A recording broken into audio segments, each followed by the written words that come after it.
The Deep Six. Welcome once again to the Deep Six. Patty, where are you right now? I am sitting in the basement in Montclair, New Jersey, Really? outskirts of New York City. And I am in Chicago in my office. And this guest that we have today is somebody you know very well. I feel like I know him well too, but why don't you do the introduction? It is my incredible son, Jake. We, of course, this is part deux of an interview we both did. Steve and I both did interviews with people that we love very much, who have been through addiction of one sort or another. Steve with his brother, Mickey, and me and our family with Jake. So. And I'd highly recommend that you, if you haven't had a chance yet, that you listen. It's the previous episode to this where these podcasts are posted on the live from my office feed, which is at cochranshow.com. Or Patty, give me your website. It is pattysteele.com. Easy to remember. And please share the link. I think it's important stuff for people to hear. Share the link because these stories matter. Absolutely. And I want to say that I should point out where Jake is. Jake is living in Boulder, Colorado. He is an incredibly successful student at CU Boulder. And we love where he is in life. We love what he knows. We love where he's been in life because it's brought him here. Mm-hmm. Welcome, Jake. Thank you, guys. I appreciate you having me on again. And, you know, I love what we're doing here. I really do. It's important to pay it forward, and you are the credibility part of this because Patty and I come from this from the codependent side. And we were talking about this before, and we wanted to do a part two on codependency because there's an awful lot of people out there who are moms and dads and brothers and sisters or aunts and uncles or grandparents who are frustrated or angry because they love somebody so much and they can't understand why they can't just quit. The definition, a dictionary definition of codependency, as I read it here, is excessive emotional or psychological reliance on a partner, typically one who requires support on account of an illness or an addiction. And I think it's interesting because I'd not read the definition before, but it's the need to feel like we're not failing in trying to save you, the addict. So that is the textbook definition of codependency and all the things that spin out from there. Patty, I don't know if you ever looked at it that way. I never had. Yeah, no, I absolutely have, because that's sort of where I needed to get. It is the inability to let go. And it doesn't, for me, that turned out to be was not letting go of my love for him or my desire for him to be well. It was letting go of my responsibility that I had taken on to be the fixer. Sure. And that actually is the ultimate act of codependency, because then you're making it this cycle in which you're saying, you got to do this. And if you don't do this, then I'm going to find something else for you to do. And it becomes this vicious circle. It's interesting. And I've told both of you this story. I can remember some years back, maybe 3-4 years ago, I was on the radio in New York and going through, well, Jake, your recovery came in, I would say the real serious beginnings of your recovery were when you were in detox in, I would say it was 2016. I think 2017. 2017. Might have been 2017. Yeah. Yeah. And I remember being on the radio and we were talking about the burgeoning opiate crisis in this country.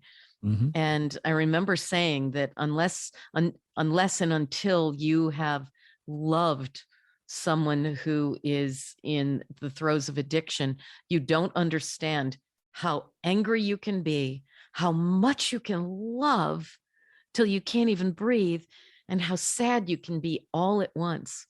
Mm-hmm. And I remember getting a phone call in the studio after I was off the air, but this guy called me. And he said, when I heard you say that, I had to pull over on the side of the Long Island Expressway.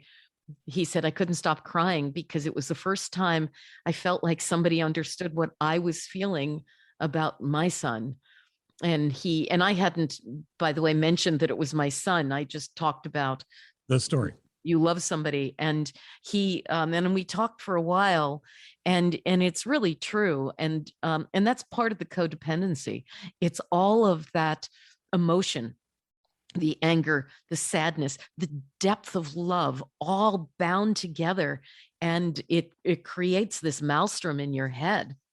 100%. And, I think we talked about the 5 stages of grief briefly before in part 1 of this. I think they apply to codependency as well, because yeah. Your first thing is you want to deny that the person you love is an alcoholic or a drug addict. And then you go through all 5 stages until you get to acceptance. And acceptance is really hard because acceptance does mean letting go in the big picture. It's different in every case. But in my case, my brother with special needs, who I had to father along the way, even though I was younger, but it was certainly like my kid in some ways.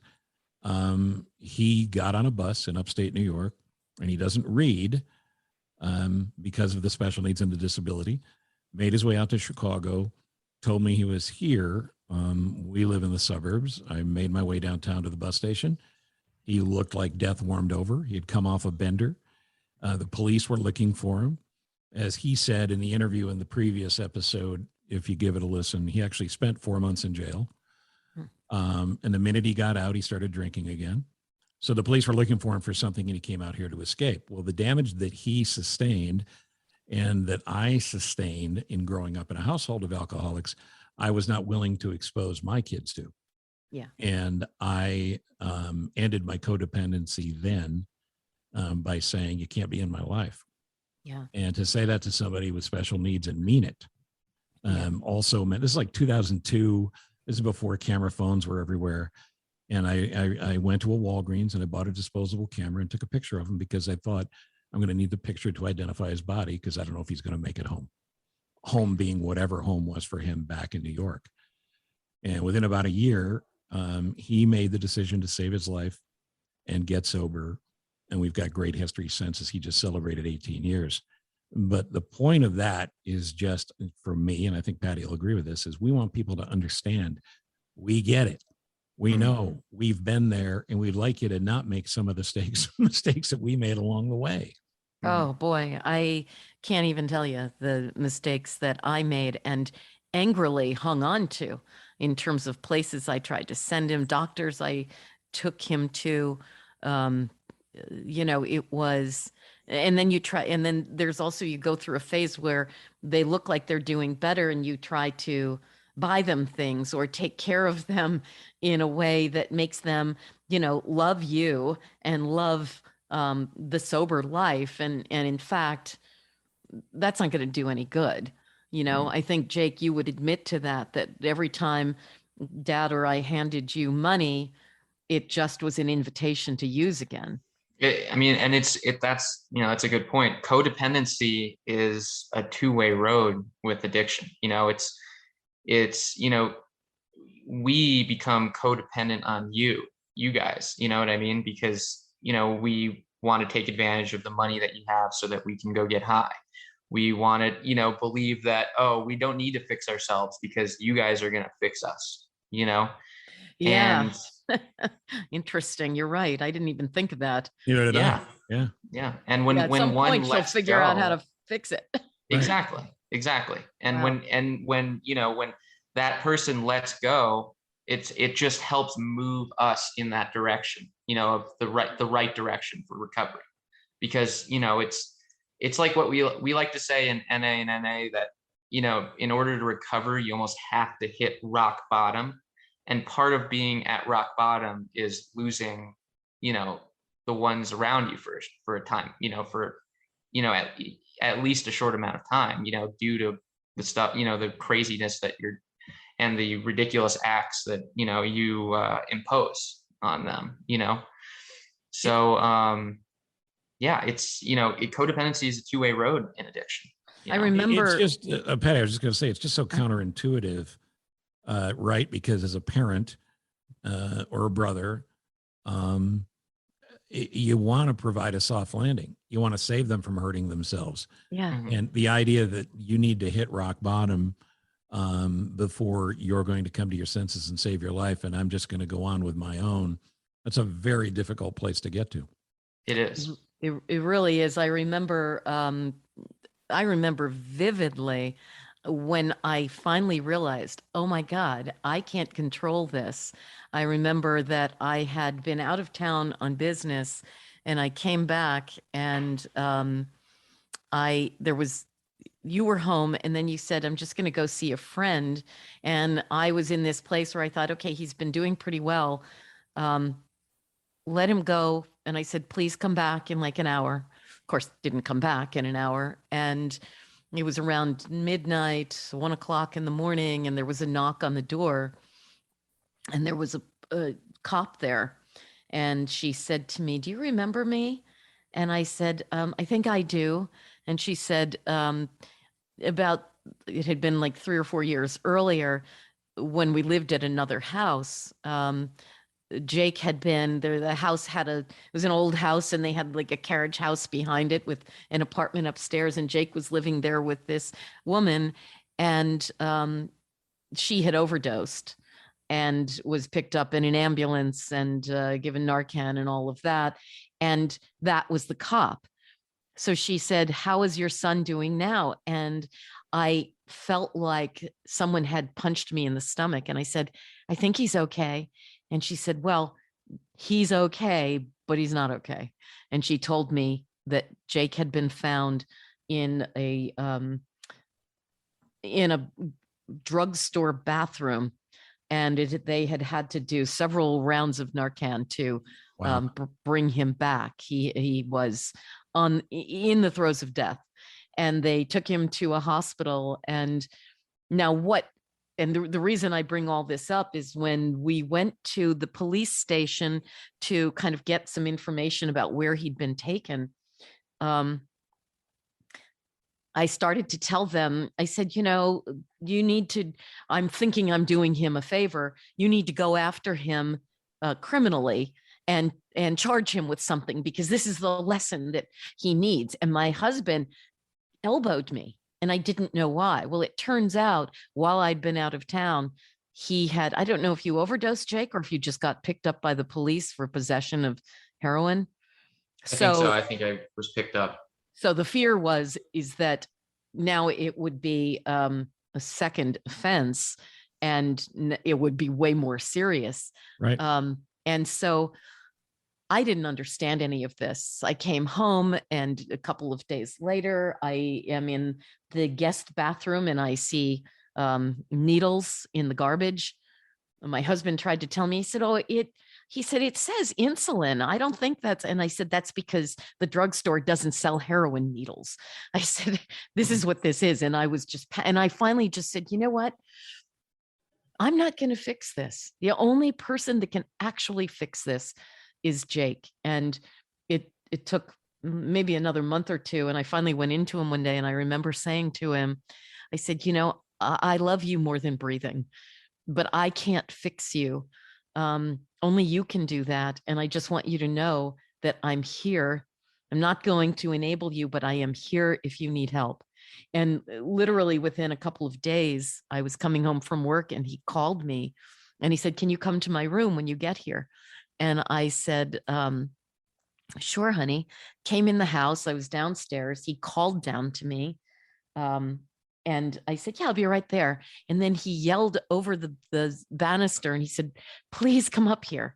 I went up there and he said, you got to get me to detox.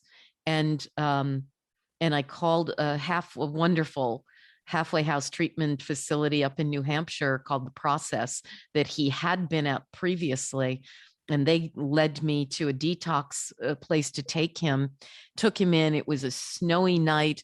I had recently been through breast surgery for the, recovery from breast cancer, sat there on this night, probably for 5 hours before they did the intake. And I took pictures of him because this was kind of, my beautiful boy. And he was he was a mess, but I knew that he was finally trying to take his life back.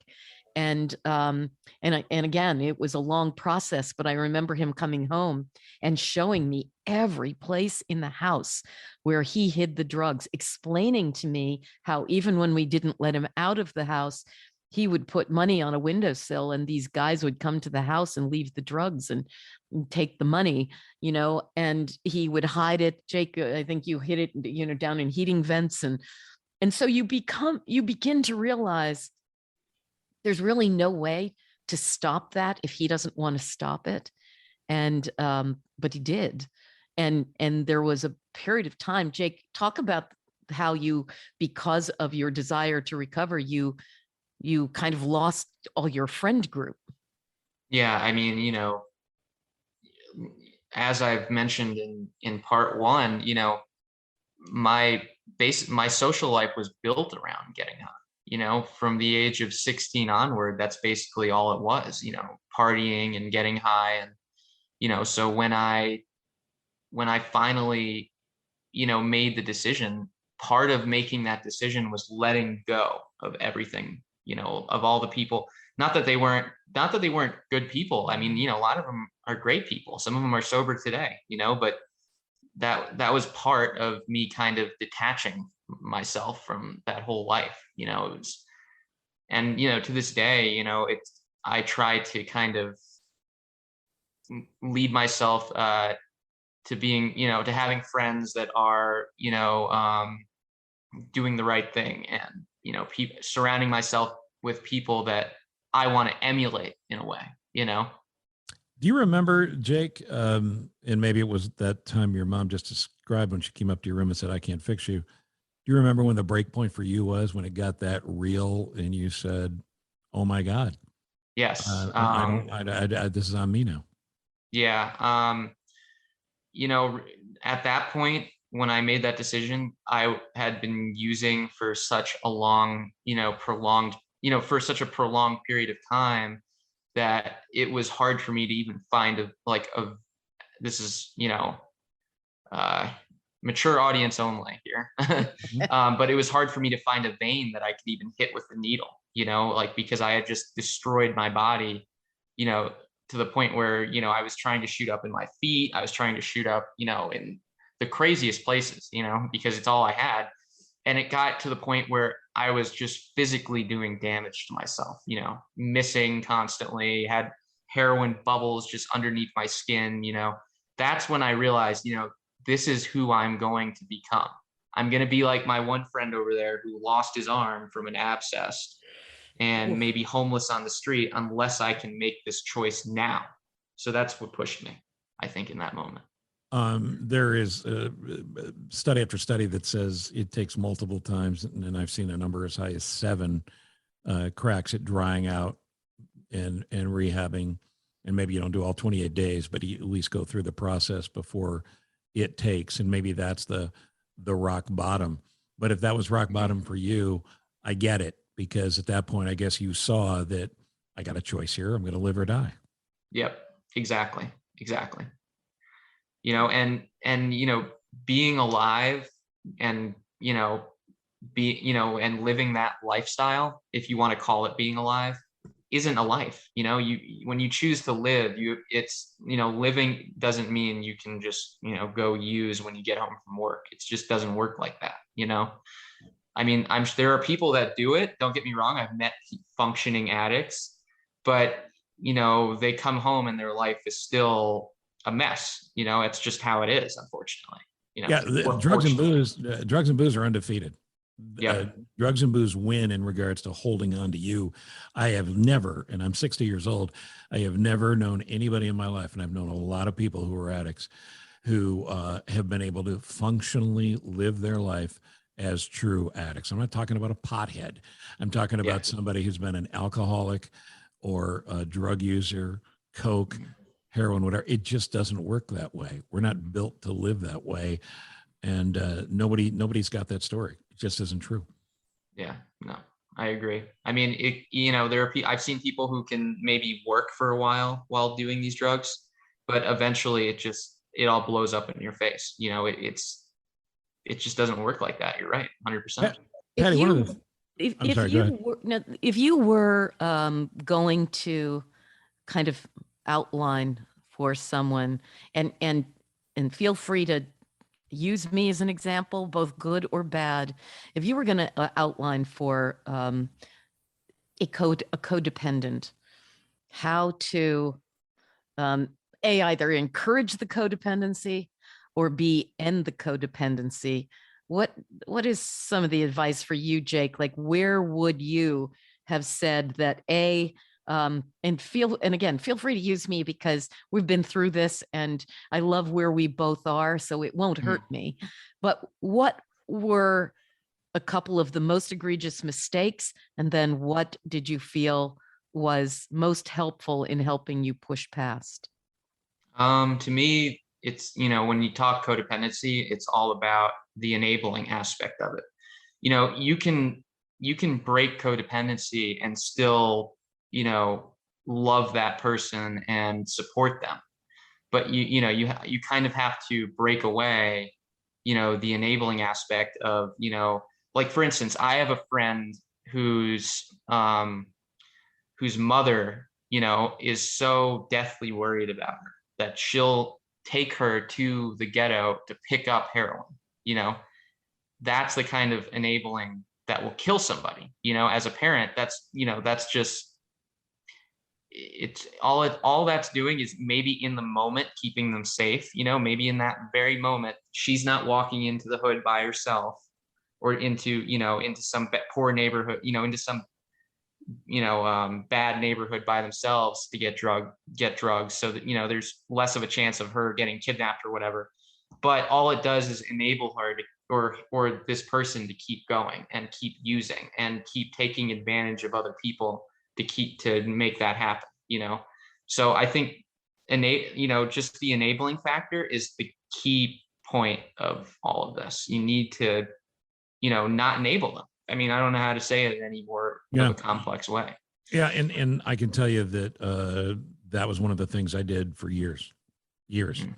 And part of the reason was, once I had moved out of upstate New York and started moving around the country and working on the radio in various cities, I wasn't around. Mm-hmm. And my mother and father had a very bad marriage, and there wasn't a lot of how can we work together as a team to fix this. And my mother enabled his drinking regularly because she was trying to cut stress in any way. She had severe rheumatoid arthritis and was slowly dying. It went on for years. I wanted to limit their stress as well. So I was pissed off. I was mad at Mickey. I knew about his disability, but his disability and his addiction didn't matter as much to me as what he was doing to our mother and to our father as well. So I would buy him beer.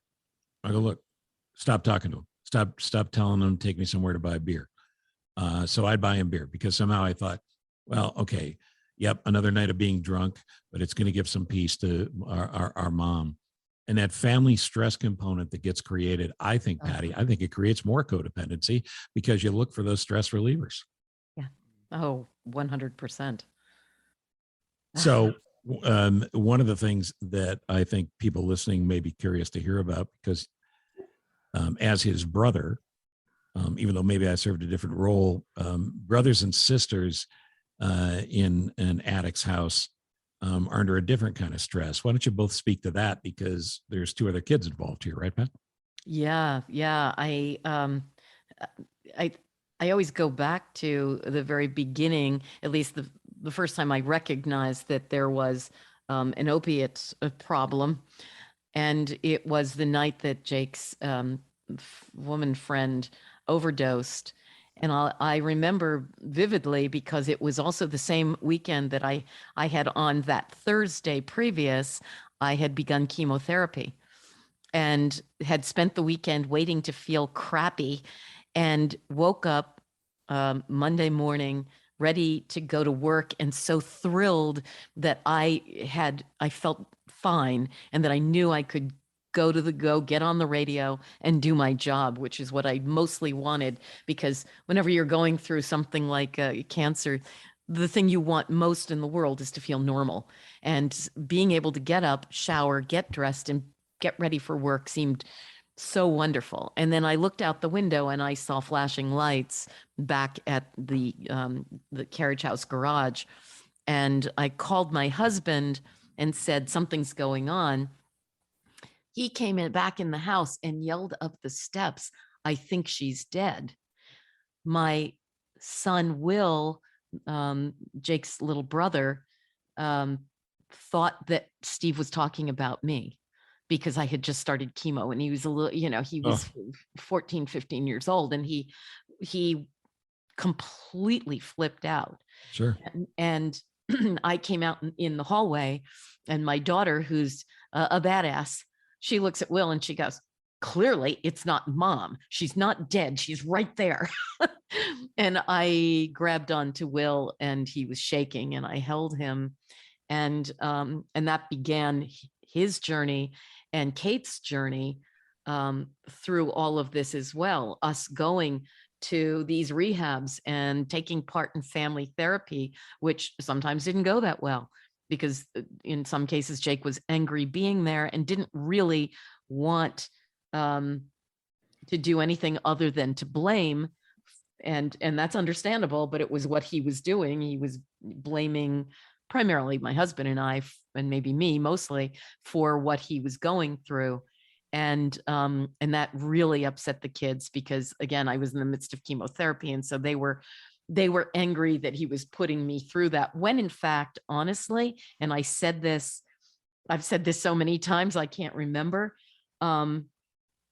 his drug addiction and the revelation that this was going on probably saved me from worrying myself to death about the breast cancer. Because once I was being treated, I was like, okay, I got this. That's not nearly as important. Your priority was your kid, not you. Yeah. And, but I think, Jake, you can probably speak to this. I think it's still, I mean, I don't know I see how you really still work very hard on your relationship with them, because it came at a pivotal time. Will was maybe 14, Katie was 16. And I think that it was really, really rough on them.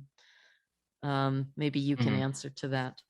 Yeah. I mean, as everyone knows, kids are incredibly impressionable, so I worry still to this day, my impact that I had on them, and that's why I try as best I can. Sometimes I see myself as I try to show, like Katie, for instance, my sister, I try to show her that I'm not the same person that I once was, that I have, and even in a way that, I show her that I care about her, like I used to not care about how they felt, so it's a matter of rebuilding trust. Rebuilding trust. That's what I was going to say. And that takes a lot of time. Oh yeah. I mean, I would say that even recently I've made some major strides in, making that happen again.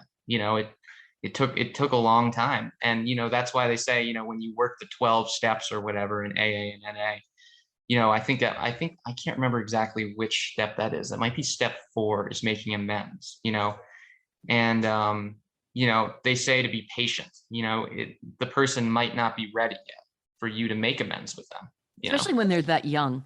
Yes. Because kids have a tendency to say, okay, now I know about this person and I'm done with them and I'm not going to forgive it. And as they mature and they see you mature, eventually it begins to smooth out, but it takes time, because it does. That's a long process. Mm-hmm. Oh, yeah. The anger that your Sibs has is appropriate.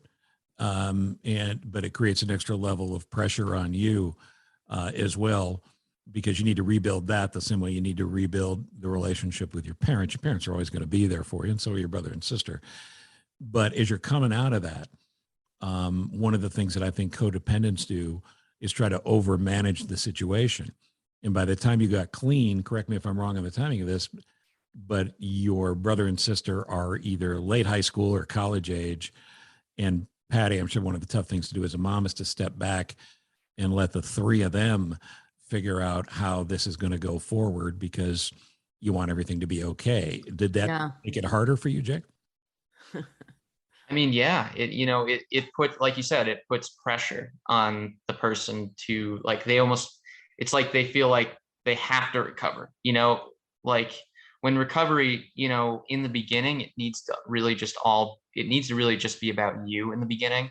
Yep. So Yeah. having that kind of pressure, can make it more difficult in a way, in my opinion, because for someone who's going through addiction, they don't have a lot of self-confidence that they can succeed at much, and that especially when given their own recovery, so I think that's another reason why it's important to detach, and take away the codependent aspect of the familial relationship at in that time, in that moment, because it allows that person to kind of solely think about themselves and their own recovery, and then once they've hit that point where they accept that they need to recover, then they can turn it back around and start to rebuild those relationships. Patty, there's a lot of parents who have gone through the opioid crisis, and a lot of kids who aren't around anymore because they couldn't get to the other side. I think it's important, if we go through some of these things that we all dealt with and deal with as parents and siblings and family members. One of the things that I was really angry about and didn't understand, even with my brother's limits, was can't you see how much we love you? Right. And, we can love him out of this. I think my mother felt the same way. Patty, you must have gone through that. Yeah. And I think that's a really good point, because I was saying how important love is. You're not going to love them out of it, but what you're doing is simply loving them, because there is nothing and this is the hardest thing to accept. It made me crazy the first time I went to Narcanon, because the first thing they said is, you're not going to fix it. If you're here because you think you're going to fix them, you might as well walk out the door. And guess what? That's exactly what I did. I walked out. I mean, I stayed for the meeting, but I thought, this isn't for me. They don't know what they're talking about. Well, I'm supposed to let go and just let my kid kill himself. And it was a really difficult thing, as someone who likes to fix things and make things right, to simply say, I love you, but I'm not going to love you out of it. I'm not going to fix it. And that was the difference. I loved him all along, but at one point I was trying to love him out of it by Right. fixing it. And when I got to the point where it was just pure love, but now it's in your hands, that's a huge difference. Well, That- and I also, to speak to the anger, Jake, and be curious to see what the addict's perspective is on this from your standpoint, because I was angry. I was angry because all we showed my brother was love in my mind. We also showed him anger. We showed him disgust. We showed him all the other emotions we didn't want to admit. So what goes through the mind of someone who's using? Do you even have time to get wrapped up in whether or not your family loves you, because you're trying to figure out whether or not you're going to be alive? Yeah, I mean, when you're in that deep within addiction, it's the only thing you're thinking about is your next fix. It's unfortunate because, it ends up putting, it makes it so you end up hurting the ones close to you, Sure. even more so, because, it's almost like you have this other little person in your head. You know what I mean? It's like, they're making all the choices for you. I like to call it, your little heroin buddy. I don't know. Good Jake, And bad Jake. yes, exactly. Yeah. And bad Jake, when I was using,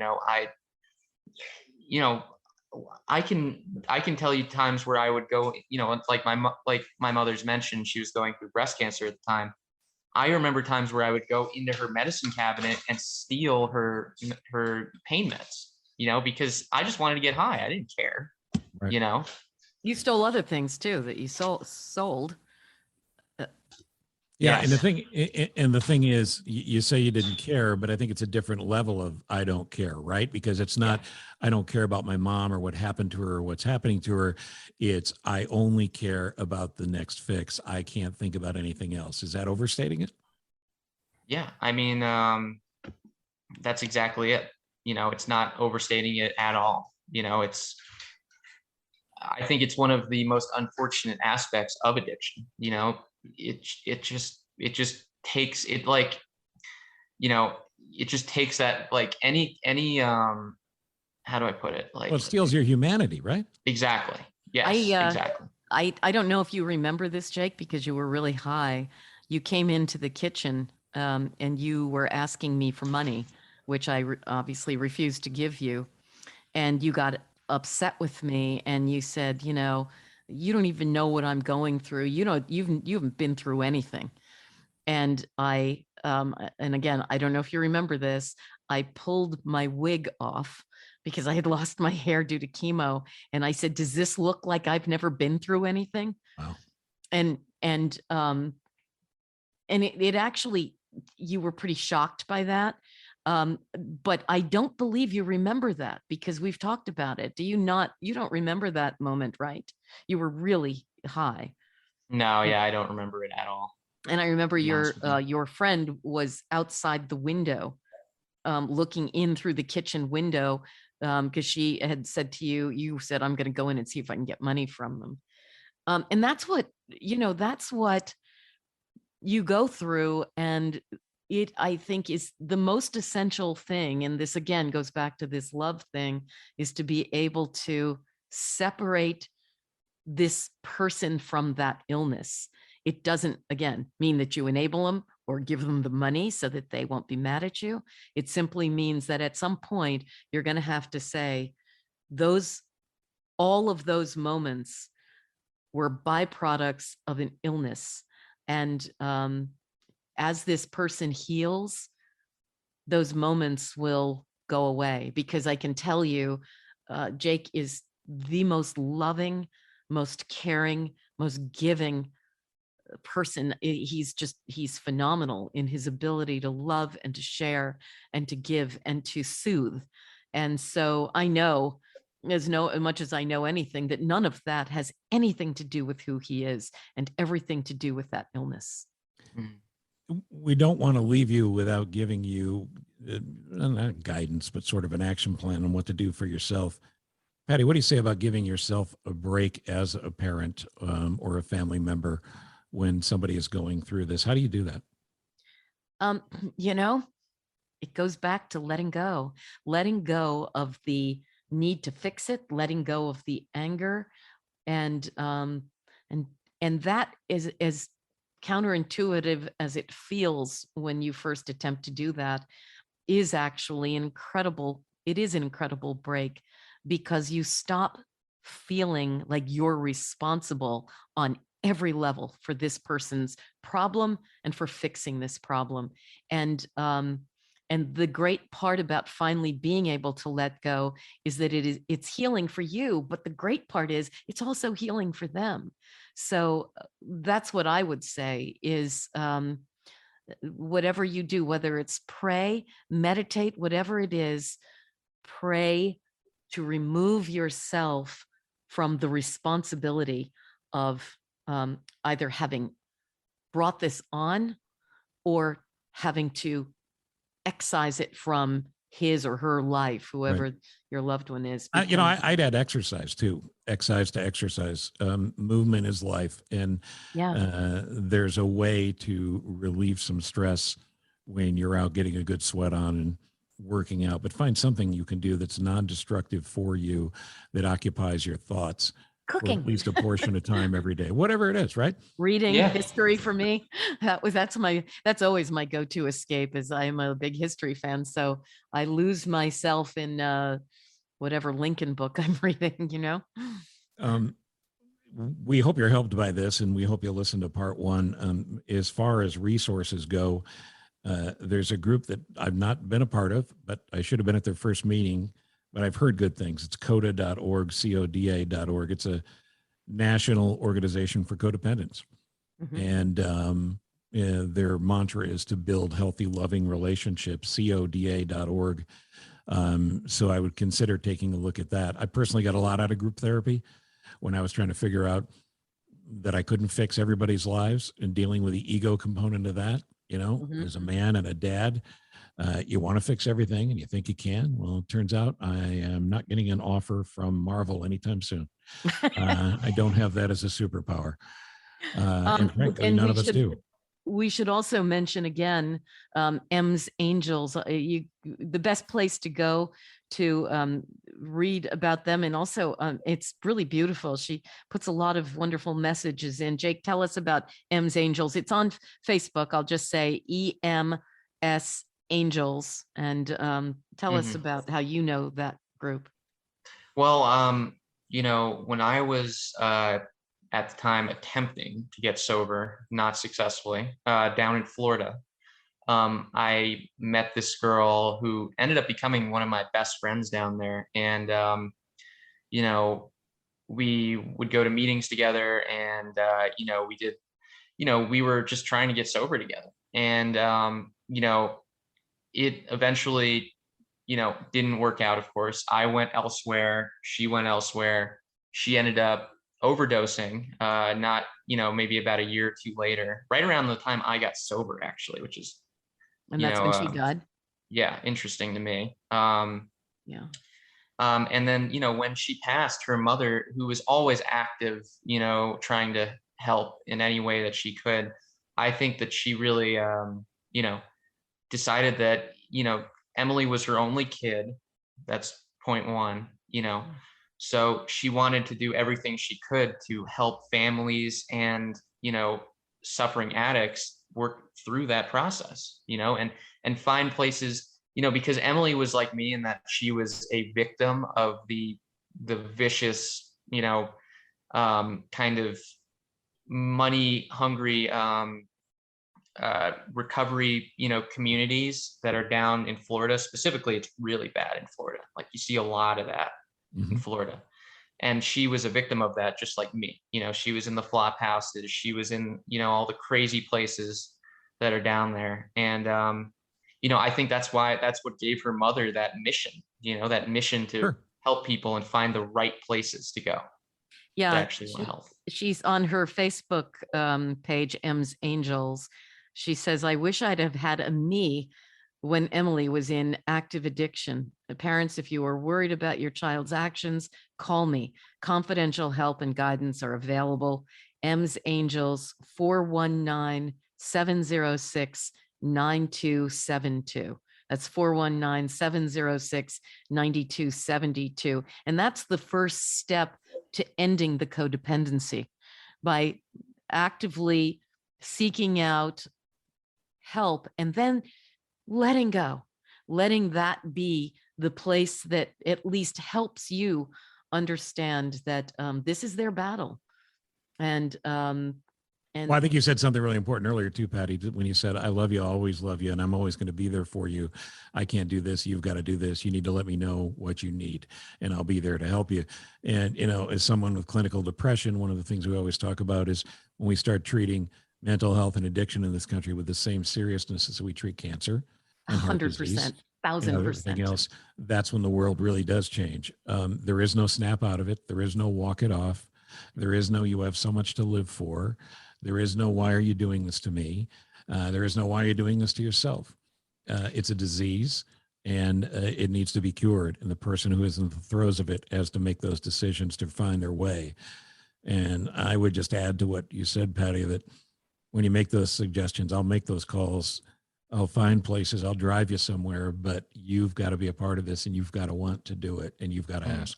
You have to ask. Exactly. Jake, you get the last word again.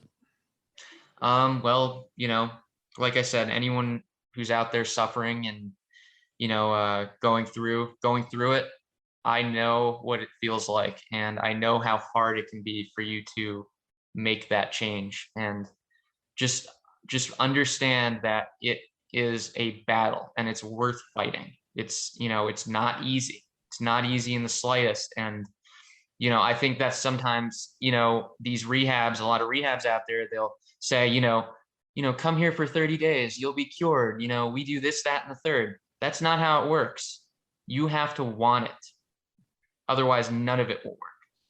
So, and I will add on behalf of my brother, Mickey, with his disability and his special needs, there was a consensus that he wouldn't be able to intellectualize the cure and be able to pull it off, but he made the same choice. He wanted to live. And That's he what's knows- so beautiful. You both have expressed a love for life and the larger life that you have been able to live by living in sobriety, and it's a really beautiful thing. Because whatever that means to you in your life, Jake, you were telling me you had friends who were roofers. They found a passion for putting a roof on houses, and that became the soothing that they needed to maintain their sobriety. exactly. We all have our path. Mhm. Whatever it takes, just look for the lights on the path and follow it. Look, I've said this before. I'll keep saying it to you. You're an amazing man. You have already lived 2 lifetimes, and I look forward to seeing what you do with the rest of this one. So it's great to get to know you, and I thank you for your courage in talking about all of this. Same goes for you, Patty Steele. Thank you very much. And I was going to say, I love you, honey, but I wasn't sure who I was directing that to. We'll both take it. Yeah, That's both. fine. You both can take it. And next time we do this, we'll give you a regular edition of the Deep Six. It won't be as important, but it will be fun. Mhm. And we encourage you to do what's right for you to get to the life you deserve. Go to your website, Patty, which is what? PattySteele.com. And it's CochranShow.com for me. And Jake, I'm sure we're going to need your help going forward. And I look forward to talking to you again. Definitely. Thank you so much. I really appreciate you guys giving me this opportunity. And I hope, even someone out there will listen to it and it will brighten their day in some way, help them make the right choice. You can do it. That's the important thing. You can do it. That's Enjoy your life. Thanks for listening. We'll see you next time on Deep Six. Thanks so much. Thanks for listening. The Deep Six. Subscribe, rate, follow, or review at PattySteele.com or CochranShow.com.